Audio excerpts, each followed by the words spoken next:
Assalamualaikum warahmatullahi wabarakatuh.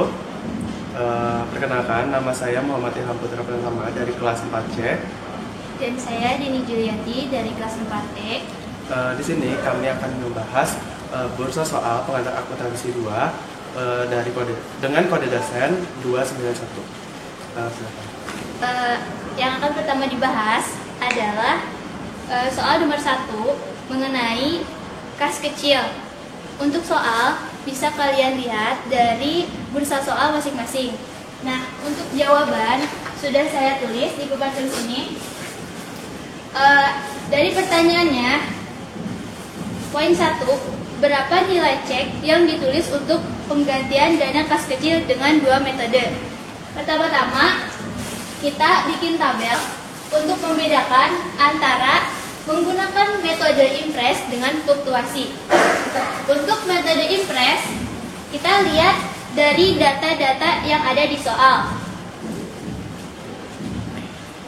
Nah, pertama-tama kita harus menuliskan dana kas kecil yang ditetapkan itu sebesar berapa. Nah, di soal dana kas kecil ditetapkan sebesar 5 juta rupiah. Maka kita tulis di metode impres kas kecil pada kas. Dan untuk metode fluktuasi kita juga menulis kas kecil dan kas. Jadi untuk pengisian atau pembentukan antara metode impres dan fluktuasi itu sama, tidak berbeda jurnalnya. Lanjut ke poin berikutnya. Di soal terdapat beberapa transaksi, di antaranya transport, perlengkapan kantor, rumah tangga kantor, biaya perbaikan AC, kasbon belum dipertanggungjawabkan, dana kas kecil ditetapkan sebesar 5 juta. Nah, tadi ada transport. Kita tulis beban transport pada kas kecil untuk metode fluktuasi. Berbeda dengan metode impres, kita tidak menjurnalnya. Karena untuk metode impres itu tidak ada penjurnalan saat terjadinya transaksi. Berbeda dengan fluktuasi, ketika terjadi transaksi, kita harus selalu menjurnal. Nah, untuk data-data transaksi tadi, kita catat terlebih dahulu atau di jurnal. Dan jurnalnya adalah sebagai berikut. Kembali ke pertanyaan tadi, yang ditanyakan adalah besarnya cek yang dikeluarkan untuk penggantian dana kas kecil. Nah, tadi kan sudah dicatat beban-bebannya. Kita hitung berapa kas kecil yang dikeluarkan untuk membayar beban-beban tersebut. Untuk penjurnalannya, kita menjurnal kas kecil pada kas untuk metode fluktuasi. Kalau untuk metode impres, kita mencatatnya macam-macam beban pada kas. Di sini dapat terlihat perbedaannya. Dari jurnalnya pun berbeda. Kalau yang ini kas kecil pada kas, kalau ini macam-macam beban pada kas. Jumlahnya pun berbeda. Kalau yang ini fluktuasi, itu pengisian kembalinya berdasarkan dengan jumlah pembentukan pada saat awal periode.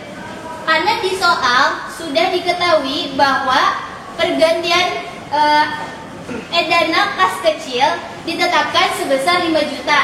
Jadi, untuk pengisian kembalinya pun, kalau metode fluktuasi selalu sebesar 5 juta.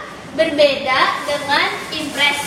Kalau impres, pengisian dana kas kecilnya itu sesuai dengan pengeluaran beban-beban yang ada pada soal tersebut.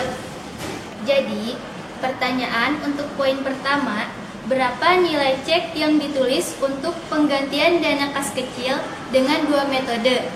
Tadi, di tabel tadi yang saya tulis di papan tulis, itu kesimpulannya nilai cek yang dikeluarkan adalah kalau menggunakan metode impres sebesar 5 juta. Tetapi ketika menggunakan metode fluktuasi adalah sebesar 1.300.000.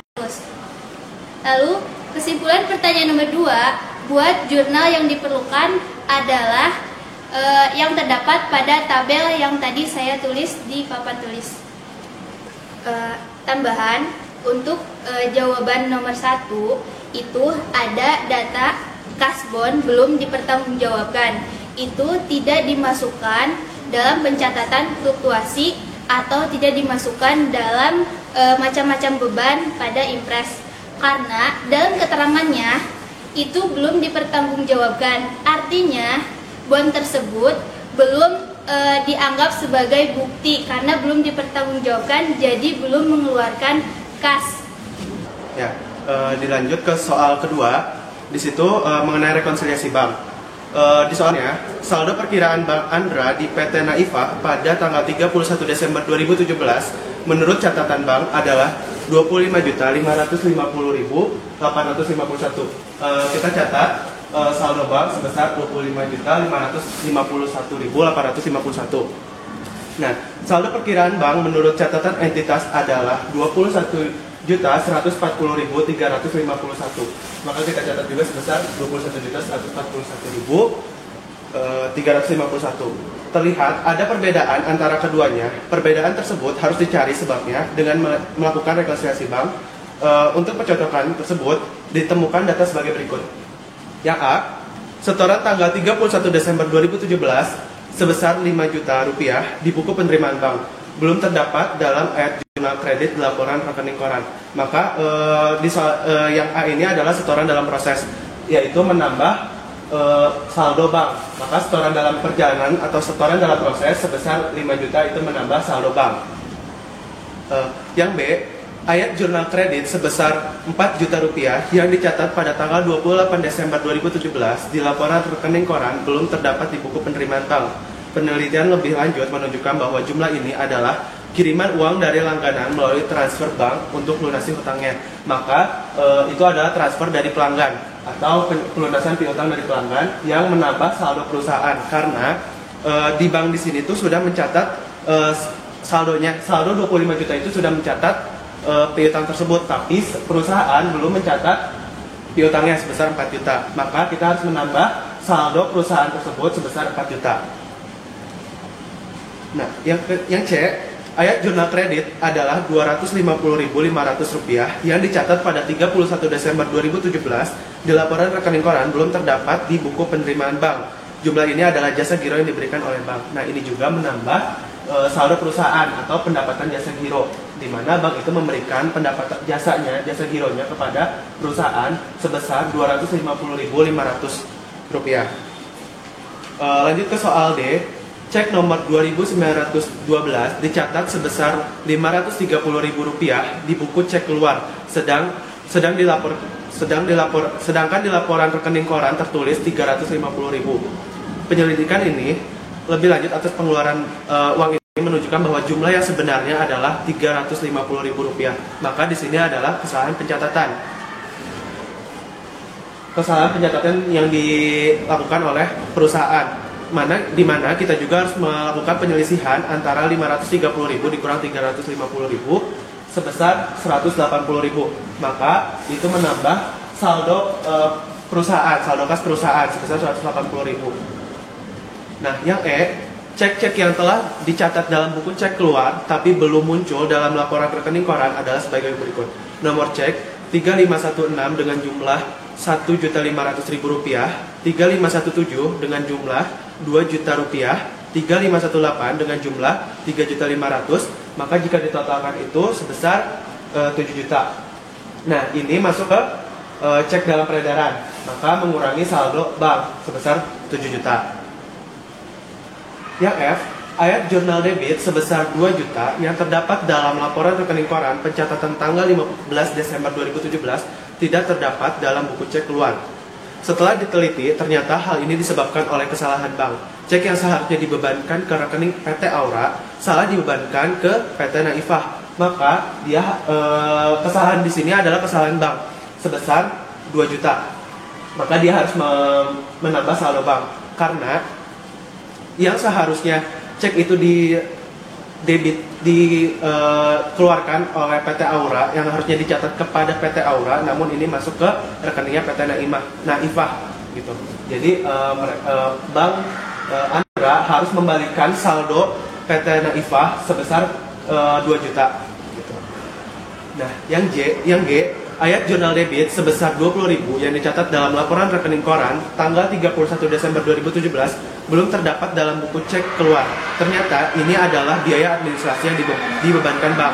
Nah, di sini juga mengurangi saldo perusahaan sebesar 20.000. Nah, akunnya adalah beban administrasi. Maka setelah selesai kita tambahkan saldo banknya, setoran dalam perjalanan ditambah kesalahan pencatatan sebesar 7 juta dikurang cek beredarnya sebesar 7 juta. Maka saldo yang sebenarnya adalah 25.550.851. Nah, dalam saldo perusahaannya itu menambah pelunasan piutang 4 juta, pendapatan jasa giro 250.500, kesalahan catat 180.000, jika dijumlahkan itu sebesar 4.430.500 rupiah. Nah, dikurang beban administrasinya sebesar 20.000, maka saldo sebenarnya adalah 25.550.851. Nah, itu artinya bahwa sudah sama artinya ketika saldo kas yang di catatan perusahaan dan saldo kas yang ada di bank. Nah, selanjutnya itu ada jurnal penyesuaian. Jurnal penyesuaian yang diminta di sini adalah jurnal penyesuaian untuk perusahaannya. Jadi dari sisi yang di sini aja, gitu kan. Nah, jurnalnya yang pertama itu kas atau bank pada piutang dagang sebesar 4 juta. Sebenarnya kas atau bank itu bisa antara dua tersebut ya. Bisa kas atau bank. Nah, pada piutang dagang karena pelunasan piutang sebesar 4 juta. Nah, pendapatan jasa giro sebesar 250.500 itu jurnalnya kas atau bank pada pendapatan jasa giro sebesar 250.550. Nah, yang salah catat itu sebesar 180.000 dicatat sebagai kas atau bank pada utang dagang sebesar 180.000 rupiah. Nah, untuk beban administrasinya itu beban administrasi pada kas sebesar 20.000 rupiah. Nah,